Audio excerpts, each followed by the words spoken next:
نحمده ونصلي ونسلم على رسول الكريم اما بعد فاعوذ بالله من الشيطان الرجيم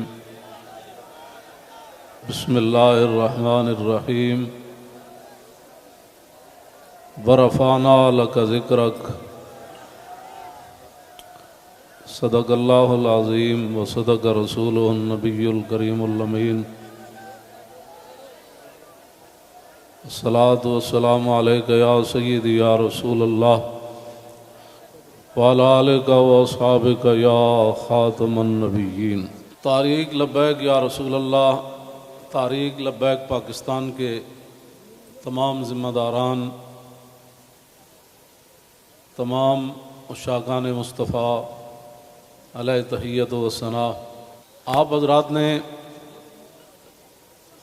جس انداز میں نبی علیہ الصلوۃ والسلام کی عزت آبرو پر پہرا دینے کے لیے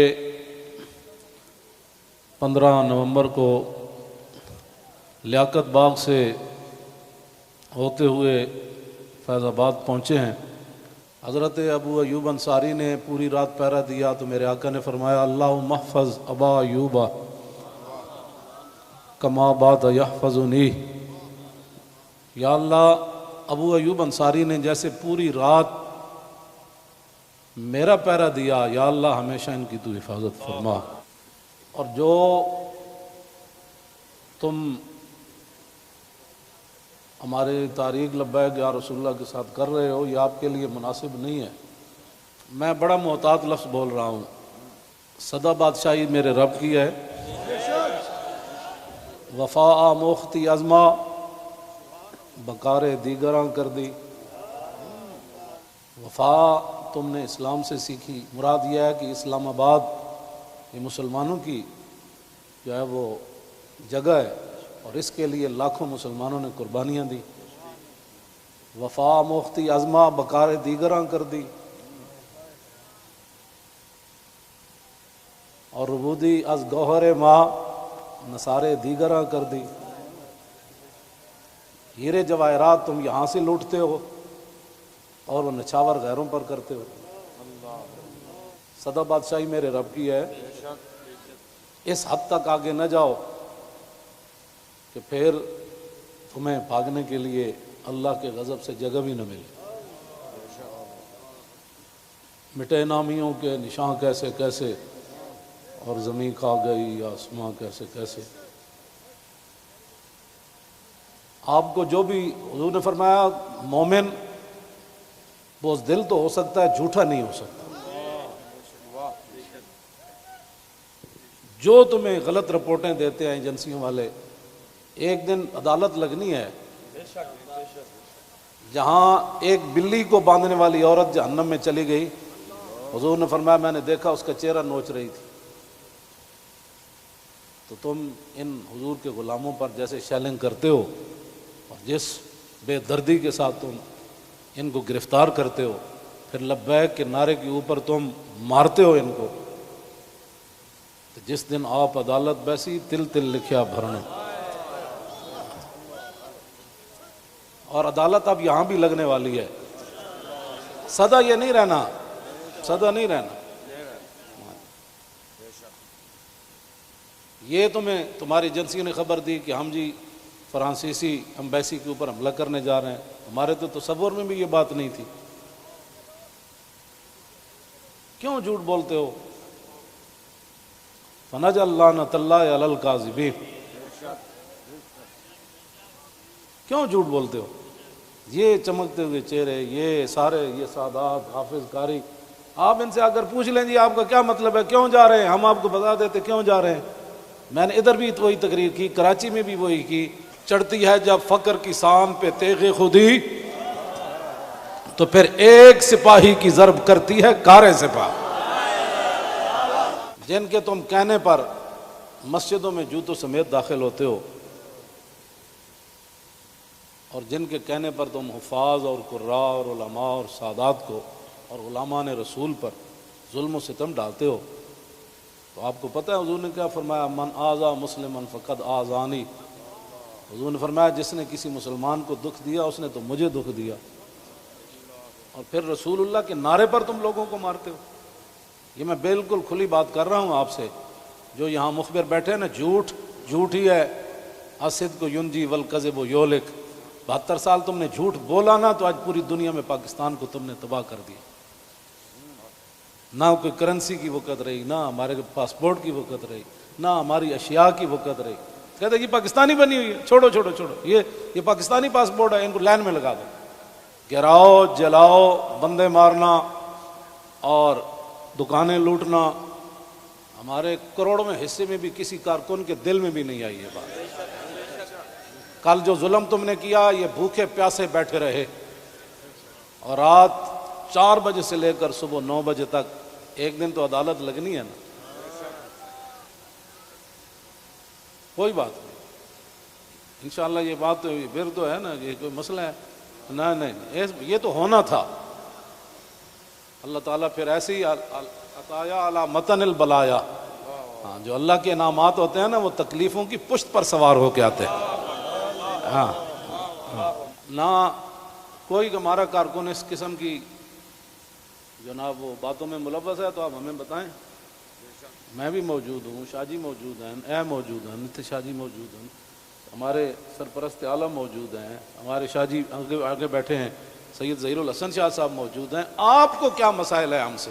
وہ جو درد ہے نا، وہ اصل بتائیں آپ کو. ہاں جی، وہ بتائیں. وہ درد تو ہے جب، وہ تو قیامت تک رہنے ہیں. اور یہ نہ ہو کہ قیامت والے دن وامتاز الیوم ایھا المجرمون میں تم بھی کھڑے ہو جاؤ. اور اس دن پھر یوم یعض الظالم علی یدیہ، اس دن پھر اپنے ہاتھ کاٹو کہ ہائے ہم نے لبیک والوں کے ساتھ یہ ظلم کیوں کیے تھے. لیکن آج لے ان کی پناہ. کوئی ہمارے مقاصد ایسے نہیں ہیں. آپ کو ایجنسیاں غلط رپورٹ دیتی ہیں اور انشاءاللہ یہ قیامت والے دن انگلیاں بھی بول پڑیں گی. جو تم ہمارے خلاف جھوٹ لکھتے ہو نا کہ یہ منصوبے بنا رہے تھے، یہ دہشت گردی کرنا چاہتے تھے، ہمارے یہ مقاصد میں ہی بات نہیں ہے. ہم تو اتنا چاہتے ہیں کہ بس سفیر نکال دو، بات ختم. ہم نے کیوں اس کو آگ لگانی ہے؟ ہم تو یہ جو ادھر کھڑے ہیں نا، وہ درخت کا پتہ کاٹنے کے لیے بھی ہم تیار نہیں ہیں. اب تم ہم سے کون سا وہ سند لینا چاہتے ہو؟ وہ ذرا سند اختیار کر کے مجھے بھی لاہور بھیج دینا کہ پاکستان کی اس طرح بندہ محب وطن ہوتا ہے، یہ سند ہے اس کی. ہاں، ہمارے شاہ صاحب کو بھی بھیج دینا اور ہم پھر آپ کو اس پر سائن کر کے بھیج دیں گے کہ جی محب وطن وہ ہوتا ہے. میں آگے حذف کر رہا ہوں سارے. ہاں، محب وطن کون ہوتے ہیں میں حذف کر رہا ہوں ساری باتیں. ہاں جی، یہ باتیں ہم نہیں کرنا چاہتے. ہم رسول اللہ کے غلام ہیں اور حضور کی عزت کے لیے ہم باہر نکلے ہیں. تم نے ڈاکہ مارا ووٹوں پر، ہم نے کوئی احتجاج کیا؟ کہ کچھ بھی نہیں کیا. آئندہ بھی ڈاکہ مارو گے تو کیا کرو گے؟ سدا تم نے رہنا ہے. حضور کا دین تو آنا ہی آنا ہے. یہ شاہ صاحب نے جو گفتگو کی ہے نا، اقبال قلندر لاہوری کہتا ہے حلقہ درویشوں وہ مرد خدا کیسا. اے حلقہ درویشوں وہ مرد خدا کیسا، وہ جس کے گریباں میں ہنگامہ رستا خیز.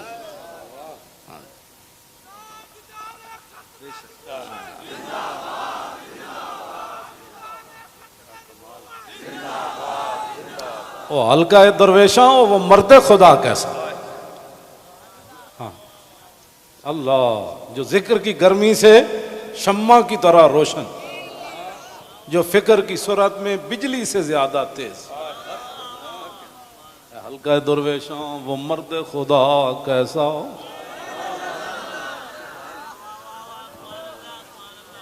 وہ حلقہ درویشاں وہ مرد خدا کیسا. حلقہ درویشاں وہ مرد خدا کیسا. غیرت ہے بڑی چیز جہان تگودو میں. یہ سارے یہ تو آپ کل میں نے جب آپ کا منظر دیکھا نا تو میں نے کہا صدیاں گزر گئیں. آپ نے جو وہاں کل منظر بنایا نا، یہ بنانے سے نہیں بنا، بات کہیں اور سے آ گئی. تاجدار ختم نبوت، اور اللہ تعالیٰ پاکستان کو سلامت رکھے. اللہ نہ کرے کوئی وقت آیا تو یہ سب سے پہلے یہی ہوں گے لوگ. اور میں آپ کو سچی بات بتا رہا ہوں، ان حضور کے غلاموں سے نہ الجھو، ان حضور کے غلاموں سے نہ. باقی رہ گیا ہندوؤں کا مسئلہ، تو ہمیں قطب مینار بھی قطب الدین ایبک چھوڑ کر گیا دہلی میں. دہلی دی جامع مسجد بھی ساڑی ہے، آگرہ دا تاج محل بھی ساڑا ہے. بابری مسجد کا ساتھ جو تم نے کیا اس کا بدلہ تو ہم نے لینا ہے. ہاں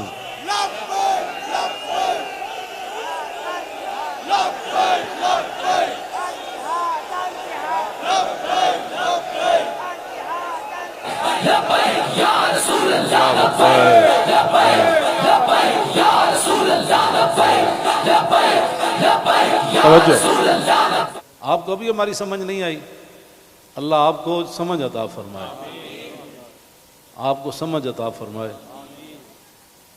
اللہ اقبال کی گل کر گیا، حاصل کسی کامل سے یہ پوشیدہ ہنر کر، حاصل کسی کامل سے یہ پوشیدہ ہنر کر، کہتے ہیں کہ شیشے کو بنا سکتے ہیں خارا. اور جو آپ کر رہے ہیں، دین ہاتھ سے دے کر اگر آزاد ہو ملت. رسول اللہ کی عزت پر بات بن گئی، اور پھر قبر کے اندر رسول اللہ نے پوچھ لیا، ہاں جی وہ آئے تھے تو آپ بجائے اس کے ان کے ساتھ کھڑے ہوتے، آپ ان کو مارتے رہے، آپ ان کے خلاف پرچے کاٹتے رہے. اس طرح نہ کریں، آپ کی بڑی مہربانی ہے. ہم سے بڑا کوئی محب وطن کوئی نہیں، اور ہم سے بڑا کوئی رسول اللہ کے دین کی بات کرنے والے بڑے بڑے ہیں. میں بھی ان کے ساتھ شامل ہوں، یہ نہیں میں کہتا، بڑے بڑی دنیا موجود ہے. میں تو اب بھی نیچے بیٹھنا تھا، ان حضرات نے کہا نہیں اوپر بیٹھے. ان حضرات نے کل جو قیادت کی ہے آپ حضرات کی، اور آپ نے جو قربانیاں دی ہیں، صدیوں کے بعد لوگ کہیں گے نہیں یہ ایسے ہو نہیں سکتا، نہیں ہو سکتا، ایسے ہو سکتا ہے. میڈیا والے ہمارے اپنے بچے ہیں، ان کو بھی ہم کہتے ہیں کہ قیامت والے دن حصل ما فی الصدور بھی ہوگا. میں اس وقت سینے میں کیا سوچ رہا ہوں، آپ کیا ہیں، یہ بھی راز نکال کر رکھ دیے جائیں گے. تو اگر یہ تمہارے یہ باتیں حضور کے کام نہ آئیں، تمہارا یہ کیمرہ، یا تو ہم غلط کام کر رہے ہو نا، تو پھر آپ بالکل ہمارے خلاف بات کریں. جب صرف بات رسول اللہ کی عزت کی ہے، آپ آگے لگے نا، ہم آپ کے ساتھ ہیں. آپ آگے لگے، ہم آپ کے ساتھ ہیں. کوئی بھی آگے لگے، ہماری ویل چیئر پیچھے رہ گئی، ہمارے یہ قائدین پیچھے رہ گئے، تو بات کرنا. اس طرح نہ کریں ہمارے ساتھ.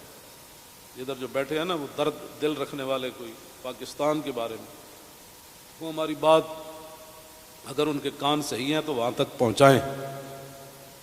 لوگوں کے گھروں میں سیڑھیاں لگا کے داخل ہونا، پتہ ہے نا رسول اللہ کنگھی فرما رہے تھے تو ایک بندہ آیا تو اس نے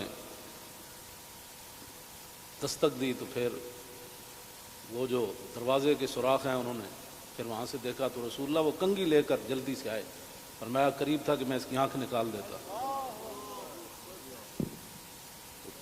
ہم نے جن کا کلمہ پڑھا ہے نا، اور تم نہ کسی عورتیں دیکھتے ہو، نہ بچیاں دیکھتے ہو، نہ بچے دیکھتے ہو، نہ مسجد دیکھتے ہو. اور یہ میڈیا والے قیامت والے دن مسجدیں تو اٹھا کر رکھ دی جائیں گی، لیکن میڈیا کا سامان نہیں رکھا جائے گا، یہ ان پلڑوں میں رکھا جائے گا. اس دن پھر کیا ہوگا؟ آپ کم از کم مسجدوں کے تقدس کا تو خیال کریں کہ بھائی جوتوں سمیت مسجدوں میں داخل ہو جاتے. ایک وہاں دروازہ توڑا گیا تو پورا میڈیا چیخا، حجی یہ کیا ہو گیا، کیا ہو گیا. تو آپ کو پتہ ہے کتنے مسجدوں کے دروازے انہوں نے توڑے، کتنی مسجدوں میں جمعہ نہیں ہوا،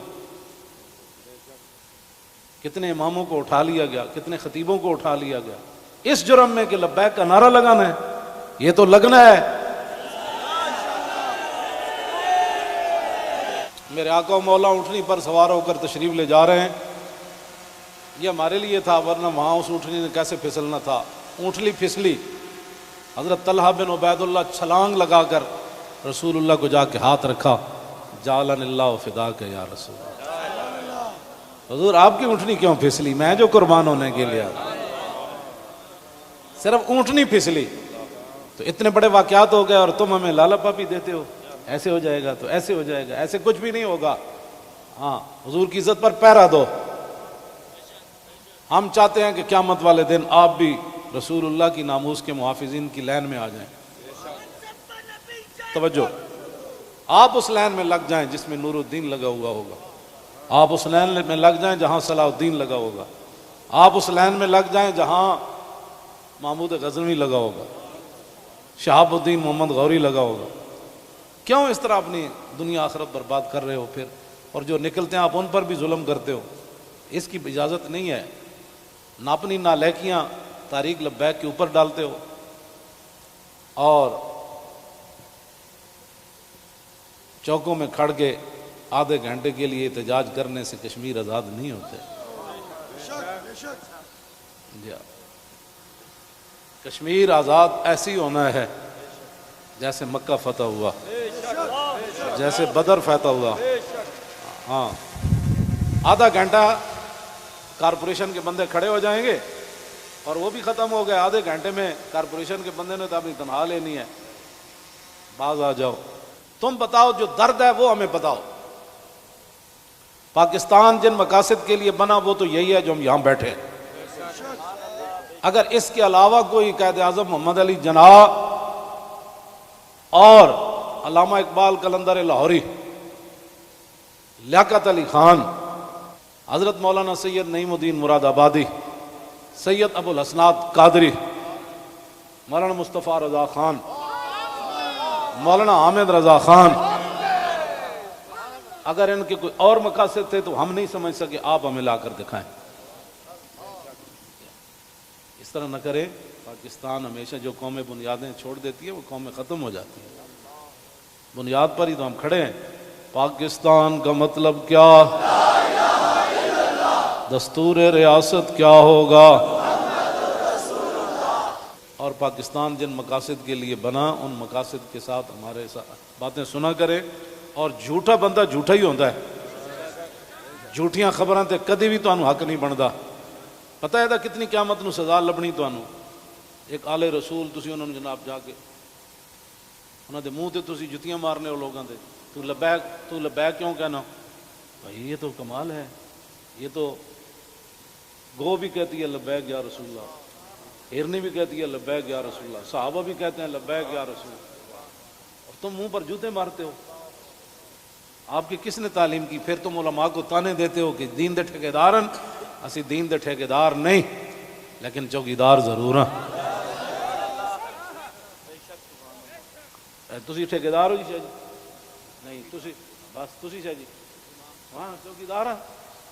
اب یہ لفظ تمہیں کون پڑھاتا ہے کہ تم علماء کو دیکھ کر کہو تم دین دے ٹھیکیدار ہو؟ شرم مارے میں اندر بڑی ہوں، تم سمجھا میں کو ڈری ہیں۔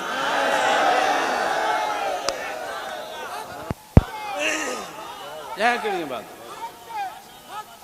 یہ کیا بات مال ہے؟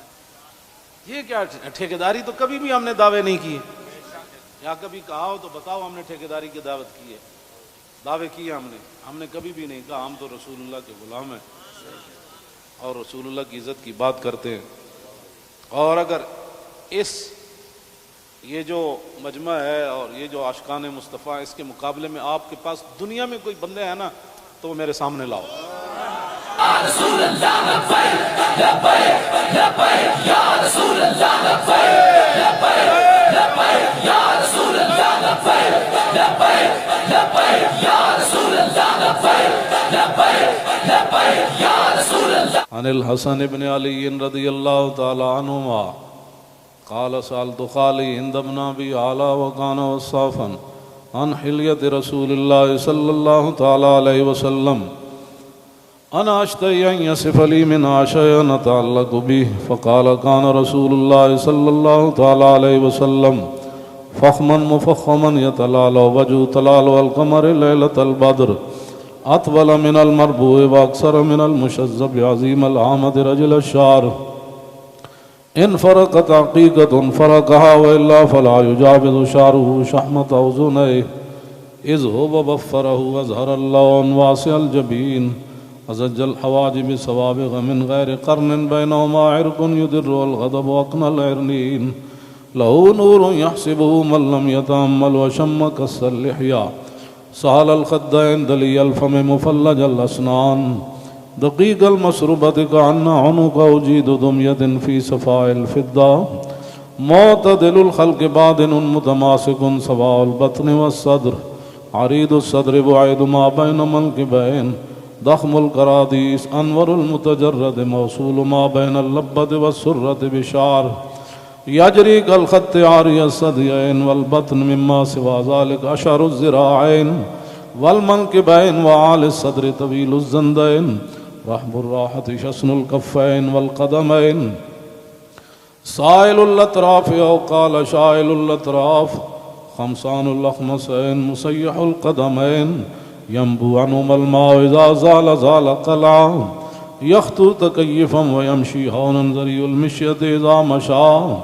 كأنما ينحط من سبب وإذا التفت جميعا خافض الطرف نظره إلى الأرض أكثر من نظره إلى السماء جل نظر الملاحظة يسوق أصحابه يبدأ من لقي الصلاة.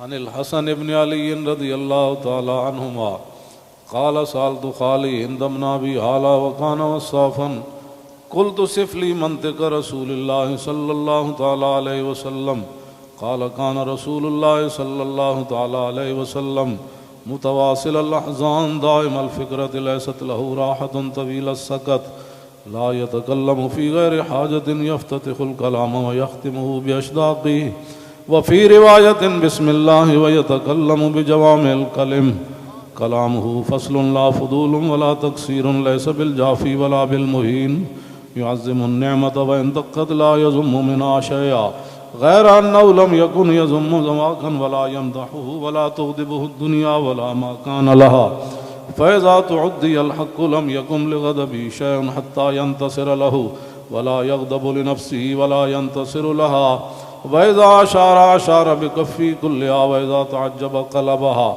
وإذا تحدث اتصل بها وضرب براحته اليمنى بطن إبهامه اليسرى وإذا غضب أعرض وأشاح وإذا فرح غض طرفه جل ضحك التبسم يفتر عن مثل حب الغمام. عن علي رضي الله تعالى عنه قال لم يكن رسول الله صلى الله تعالى عليه وسلم بالطويل الممقت ولا بالكثير المتردد وكان ربعة من القوم ولم يكن بالجاد القتت ولا بالسبت كان رجلا شعرا ولم يكن بالمطهم ولا بالمكلسم وكان في وجهه تدوير أبيض مشرب أدعج العينين أهدب الأشفار جليل المشاش والكتت أجرد ذو مسربة شسن الكفين والقدمين إذا مشى تقلع كأنما ينحط من سبب وإذا التفت معه بين كتفي خاتم النبوة وهو خاتم النبيين أجود الناس صدرا وأصدق الناس لهجة وألينهم عريقة وأكرمهم عشيرة مرة وبداهة هابا ومن خالته معرفة أحبا يقول نايته لم أر قبله ولا بعده مثله. عن الحسن بن علي رضي الله تعالى عنهما قال سألت خالي هند بن أبي هالة وكان وصافا عن حلية رسول الله صلى الله تعالى عليه وسلم أشتهي أن يصف لي منها تعلق بي فقال كان رسول الله صلى الله تعالى عليه وسلم فخما مفخما يتلال وجه تلال القمر ليلة البدر فذكر الحديث بطوله قال الحسن فكتمت الحسين زمانا ثم حدثته ووجدته قد سبقني إليه فسأله عما سألته ووجدته قد سأل أباه عن مدخلي وعن مخرجه وشكلي فلم يدع منه شيئا. قال الحسين سألت أبي عن دخول رسول الله صلى الله تعالى عليه وسلم فقال كان إذا آوى إلى منزله جزا دخوله 3 أجزاء، جزءا لله عز وجل وجزءا لأهله وجزءا لنفسه، ثم جزا جزء بينه وبين الناس فيرد ذلك بالخاصة على العامة ولا يدخر عنهم شيئا. وكان من سيرته في جزء الأمة إيثار آل الفضل بإذنه وقسمه على قدر فضلهم في الدين، فمنهم ذو الحاجة ومنهم ذو الحاجتين ومنهم ذو الحوائج، فيتشاغل بهم ويشغلهم فيما يصلحهم والأمة من مسألتهم عنه وإخبارهم بالذي ينبغي لهم، ويقول ليبلغ الشاهد منكم الغائب وأبلغوني حاجة من لا يستطيع إبلاغها. ثبت الله قدمه يوم القيامة لا يذكر عنده إلا ذلك ولا يقبل من أحد غيره. يدخلون رفادا ولا يفترقون إلا عن زواكم ويخرجون أدلة يعني على الخير. قال فسألت عن مخرجه كيف كان يصنع فيه؟ قال كان رسول الله صلى الله تعالى عليه وسلم يخزن لسانه إلا فيما يعنيه ويؤلفهم ولا ينفرهم ويكرم كريم كل قوم ويوليه عليهم ويحذر الناس ويحترس منهم من غير أن يطوي على أحد منه بشره وخلقه ويتفقد أصحابه وسأل الناس عما في الناس ويحسن الحسن ويقويه ويقبح القبيح ويوهيه معتدل الأمر غير مختلف فيه لا يغفل مخافة أن يغفلوا أو يملوا لكل حال عنده وتعد لا يكسر عن الحق ولا يجاوزوه. الذين يلونه من الناس خيارهم أفضلهم عنده أعمهم نصيحة وأعظمهم عنده منزلة أحسنهم مواساة ومبازرة. قال فسألت عن مجلسه قال كان رسول الله صلى الله تعالى عليه وسلم لا يقوم ولا يجلس إلا على ذكر، وإذا انتهى إلى قوم جلس حيث ينتهي المجلس ويأمر بذلك يعطي كل جلساء بنصيبه لا يحسب جليسه أن أحدا أكرم عليه منه. من جالسه وفاوضه في حاجة صابره حتى يكون هو المنصرف عنه، ومن سأله حاجة فلم يرده إلا بها أو بميسور من القول قد وسع الناس بسطوا وخلقوا فصار لهم أبا فصاروا عنده في الحق سواء. مجلس علم وحياء وصبر وأمانة لا ترفع فيه الأصوات ولا تؤبن فيه الحرم ولا تنسى فلتاته متعادلين يتفاضلون فيه بالتقوى متواضعين يوقرون فيه الكبير ويرحمون فيه الصغير ويؤسرون ذا الحاجة ويحفظون الغريب.